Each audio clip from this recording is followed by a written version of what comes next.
Hi, this is Aubrey Sluter, and this is for my Computer Applications and Concepts class. This is the start of my final portfolio for this class, and I'm going to start with week 2, as week 1 was just basic quizzes. And so I'm going to start with my assignments for week 2 for Word Basics, and that will be lesson 7 and 9 through 17. So to start with lesson 7, it was on text basics, and first of all, for Word and for Excel and for PowerPoint, you always have a ribbon up top right here, and they have different tabs and different actions that help you to organize your text or whatever project you may be working on. For the Home tab, it helps you move your text in different placements with alignments and different text styles and fonts and different font sizes. For the Insert tab, it helps you to insert different graphics and different pictures and things that will make your document more accessible, more interesting to the audience, whoever that might be. The Design tab helps you to move your text or documents or pictures around to make them different colors or to resize them or make them a different design than what they may come as.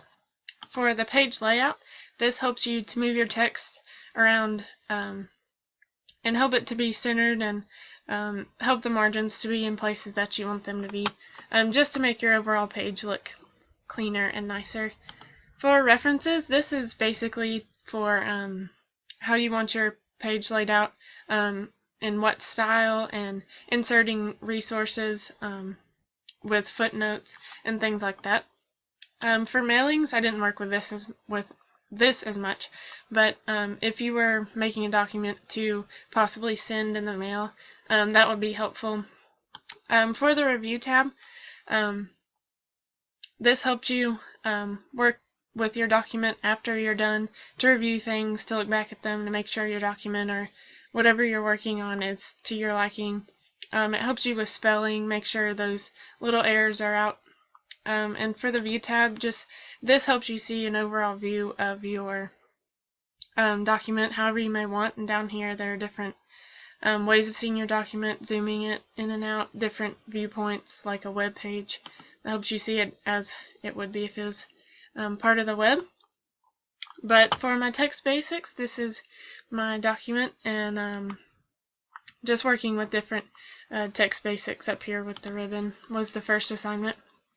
So moving on to page layout, this was working more so with the page layout tab, and working with margins, how you want them set, and moving the text to the appropriate place for that page layout. Then moving on to lesson 10 with printing practice. I couldn't do much with this as printing is in the backstage view, which brings me to that.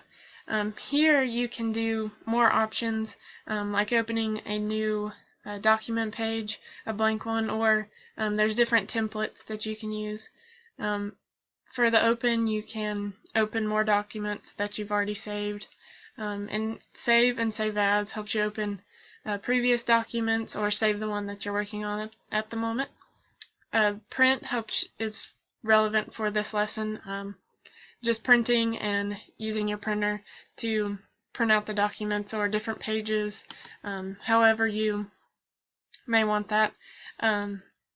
Also, share and export, those are used for other types of sharing of your document, maybe online or however you may want to do that.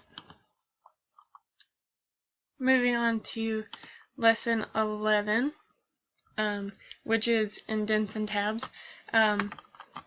Indents and tabs help you to move your text, make it more aligned. Usually this can be used with letter formats, or if you're typing a paper, making your paper look cleaner. As you can see here for this particular assignment, I made some indents right here as the guidelines said to. But it can make your letter or whatever document you may be working on look more clean. moving on to the next assignment, which is line spacing and paragraph spacing. This helps you to move your different text to different places, make them look more aligned and clean. For this assignment, this was helpful because I was able to make the text different sizes, but also fit them onto one page, but still make it look presentable to whoever the audience may be. And line spacing helps your reader of your document be able to distinguish what needs to be grouped together, like the skills is obviously a group on its own and not colliding with the other text. Moving on to the next lesson for Word Basics. This was lists, and this assignment was working up here with the home paragraph separation and lists options. Here you can see that I worked with different numbers, and you can always change them however you may want to organize your text, but this is especially nice for long meetings and you want to lay out how meetings are going to go, what will be talked about, and also just for separation of your different points and subpoints. So moving on to the next assignment, which was hyperlinks.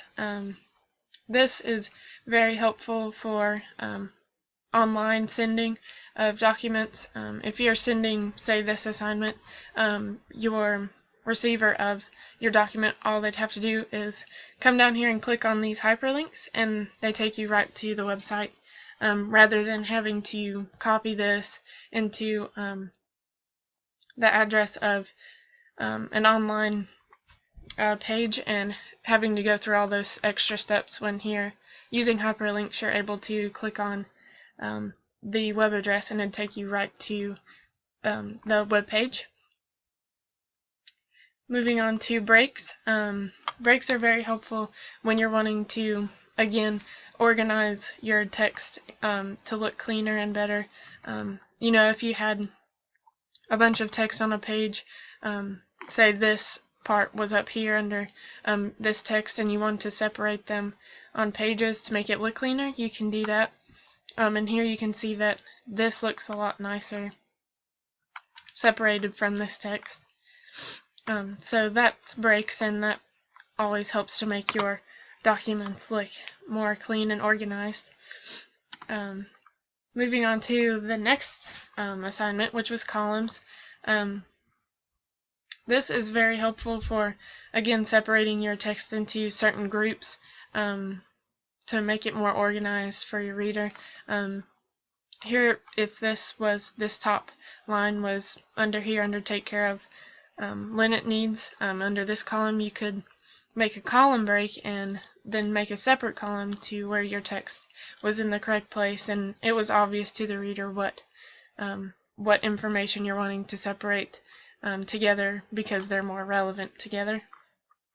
So that is columns, and that just helps your text once again look more organized and make it easier for the reader to distinguish your goal of your assignment. And then lastly is header, footer, and page numbers. And this is especially good for papers or different assignments where you want to title your page and help your reader remember what maybe your title is, what your whole paper might be about. Here this helps you distinguish what class it would be in. This helps your paper stay together. Maybe if you're turning in a paper and your professor lost one of your papers, he'd be able to find it with this distinguishing fact of your name in the corner. It helps your assignment look much nicer. Page numbers help you to keep your paper or whatever assignment it may be together and in the right place. And so that is my last lesson for Word Basics, and I think it's really nice to have this because it's helpful to know what each of the tabs mean, what you're doing for each assignment, and it helps you to use it in the real world, working maybe in a field where you work with computers a lot. This will be very helpful.